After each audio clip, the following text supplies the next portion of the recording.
Bapak Ibu dan saudara-saudariku yang terkasih, Bapak Ibu pasti tahu ya tentang seorang santo yang bernama Maximilian Kolbe gitu ya. Tahu ya? Pernah dengar ya? Pernah nggak? Ya, pernah ya. Nggak juga nggak apa-apa gitu. Mungkin nanti mulai pulang di rumah buka siapa itu Maximilian Kolbe gitu ya. Nah, saya mau menceritakan hidupnya yang sungguh luar biasa. Dia seorang imam gitu ya. Santo Maximilian Kolbe ini memberikan dirinya bagi seorang tahanan juga gitu karena dia hidup pada masa perang Nazi ya. Jadi dia dimasukkan di camp namanya camp Auschwitz gitu ya. Jadi camp itu tempat di mana orang Yahudi ya dimasukkan, lalu pemberontak dimasukkan, lalu di situ di camp itu saya pernah datang, ranjangnya paling barak ya, setengah meter gitu, atau lalu panjangnya sesuai dengan tinggi badan orang-orang. Jadi kayak ikan teri ya kalau dijajar gitu. Jadi kalau mereka ini setelah itu dimasukkan diberi asap gitu ya, asapnya beracun gitu sampai meninggal. Nah, kemudian tentara Nazi ini mengatakan kita pilih 10 orang untuk dibunuh gitu, dibunuh. Salah satunya bukan Santo Maximilian Kolbe, jadi ada orang bernama di sini tulisnya Franciszek gitu ya, orang Polandia. Lalu dibunuh dengan cara tidak diberi makan, jadi mati kelaparan gitu. Dan ketika itu si Franciszek ini bilang, karena dia yang dipilih di antara 10 itu ada daftar nama dia, lalu dia katakan, dia berpikir, waduh, saya punya istri dan anak-anak gitu ya. Bagaimana istri dan anak-anak saya? Akhirnya Santo Maximilian Kolbe meminta kepada pemimpin tentara itu bilang, saya mau menggantikan dia. Saya mau menggantikan dia. Lalu apa yang terjadi? Ya digantikan. Digantikan, akhirnya dia mati begitu ya. Dan secara kebetulan juga Franciszek ini berhasil keluar dari camp Auschwitz itu. Dan dia menghadiri kanonisasinya Maximilian Kolbe begitu. Karena Santo Maximilian Kolbe, maka dia bisa hidup sampai hari itu gitu. Dan ketika itu tahun 1982 ya dikanonisasi Santo Maximilian Kolbe, dan Santo Yohanes Paulus II yang mengkanonisasi Santo Maximilian Kolbe mengatakan demikian. Maximilian tidak mati, tapi memberikan nyawanya demi saudaranya. Berakhir. Jadi kalau mau lebih tahu, baca aja di Google gitu ya. Cek di Google. Nah, Bapak Ibu dan saudara-saudariku yang terkasih, Minggu Paskah ke-6 ini juga yang kita rayakan pada hari ini, mau menunjukkan bagaimana begitu besar kasih Allah kepada kita. Dalam Injil dikatakan demikian. Bukan kamu yang memilih aku, tetapi akulah yang memilih kamu. Aku telah menetapkan kamu supaya kamu pergi dan menghasilkan buah. Artinya karena Allah yang mengasihi terlebih dahulu gitu ya. Allah yang mencintai kita terlebih dahulu dengan segala daya upayanya agar kita juga dapat mengasihi. Kenapa itu penting mengasihi? Karena dengan mengasihi, maka akan menghasilkan buah, yaitu sukacita. Sukacita yang penuh tentu saja. Sehingga Allah dengan segala kerinduannya, menghendaki kita semua menjadi sukacita. Ini rencana dari Allah.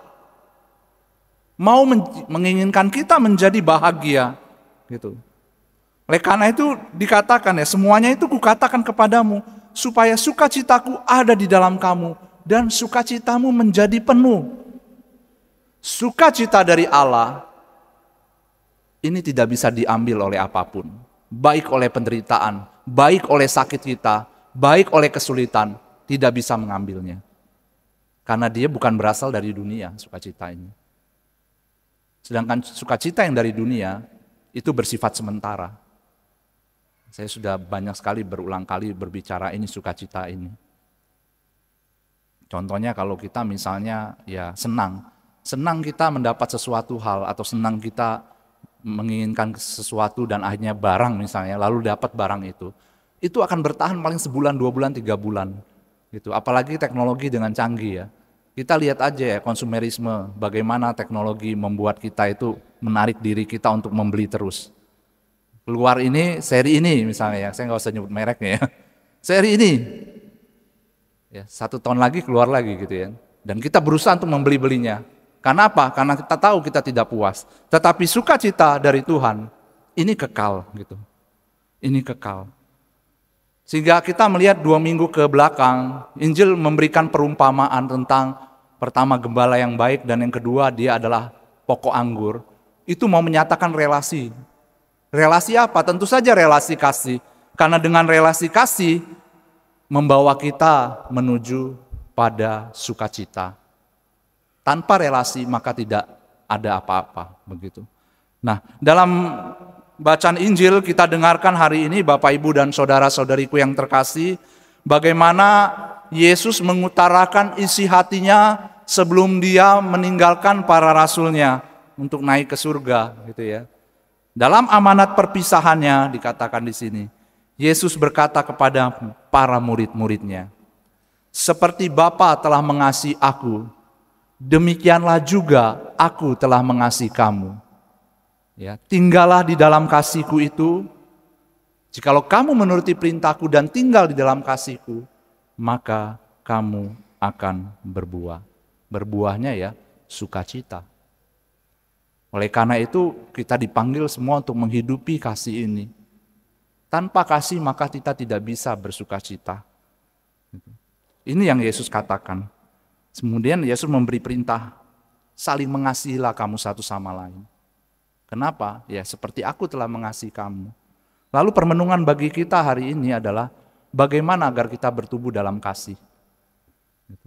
Tidak mudah tentu saja ya, karena kita manusia banyak sekali perasaan atau apalagi dengan jatuhnya kita dalam dosa asal, kecenderungan untuk menghakimi, kecenderungan untuk melihat orang lain dengki, iri hati dan sebagainya. Tetapi Tuhan memberikan perintah ini karena Dia percaya kepada kita. Yang pertama agar kita dapat bertumbuh dalam kasih adalah mari kita mempunyai hati, memiliki atau mempunyai hati seorang sahabat, bukan seorang hamba. Kenapa penting? Karena kalau hati seorang hamba, kita tahu di sini, hamba ketika melakukan segala sesuatunya, dia tidak berpikir lagi, kenapa harus melakukan? Karena saya hamba dan saya punya Tuhan, maka apapun yang Tuhan minta, saya lakukan saja tanpa tahu apa maknanya. Saya melakukan ke gereja, saya begini, ya karena itu kewajiban. Bukan demi saya, bukan karena kebaikan saya, itu hanya kewajiban. Saya berdoa pun itu kewajiban. Misalnya bulan Maria ya, mari kita renungan bulan Maria di lingkungan. Bila kita hanya melihat itu sebagai kewajiban, maka kita masih memiliki hati seorang hamba. Karena apa? Ya saya datang hanya untuk datang. Tapi berbeda dengan seorang sahabat. Sahabat tahu persis apa yang dilakukan sahabatnya. Ambil contoh aja, seorang istri akan tahu isi hati seorang suami. Begitu juga seorang suami dengan istri. Dan begitu juga anak-anak. Tahu hati seorang ibu dan ayahnya. Lebih daripada itu, karena mempunyai relasi yang kuat. Kalau Tuhan dan hamba, relasinya apa? Saya rasa relasinya karena upah. Bukan karena kedekatan relasi. Saya ambil cerita lagi, ketika saya punya kesempatan sebelum jadi frater, saya pernah ikut sekolah namanya Emmanuel School of Mission. Jadi kami beberapa dari negara Asia. Lalu saya bertemu dengan teman saya seorang Vietnam gitu ya. Ya bahasa Inggris kami dulu itu ya sama-sama ya yang penting ngerti lah satu sama lainnya gitu. Tetapi kami punya kedekatan bukan karena darah. Ketika misalnya saya pergi kemana, dia pergi kemana, lalu dia pulang ke rumah, karena saya dulu suka minuman bersoda gitu ya. Dia tahu apa yang harus dilakukan. Dia taruh di kulkas lalu dia katakan, Gunawan itu saya ada minuman buat kamu gitu.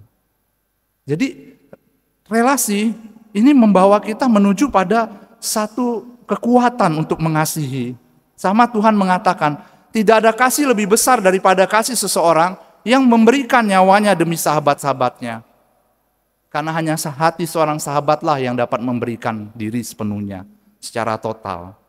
Gitu, tanpa hitung-hitungan, tanpa untung rugi.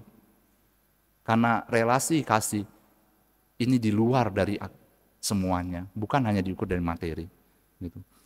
Oleh karena itu Tuhan mengundang kita memiliki hati seorang sahabat, gitu, untuk memberikan diri secara total. Yang kedua apa? Yang kedua, mari kita belajar berkorban. Karena bentuk kasih yang sesungguhnya adalah berkorban. Tanpa berkorban, maka kita tidak bisa memiliki kasih. Gitu. Kalau kita tidak berkorban, kita tidak memiliki kasih. Ambil lagi seorang pasangan suami istri. Kalau kita senang, itu ya kita terima dengan senang hati. Cuman kalau misalnya kita sulit, dan kita masih mengimani, berkomitmen, dan apapun itu, berjuang bersama-sama, menerima satu sama lain, itulah pengorbanan. Karena pengorbanan butuh merendahkan diri sebesar-besarnya, merendahkan hati kita, memberikan yang terbaik bagi semuanya, walaupun tidak mudah.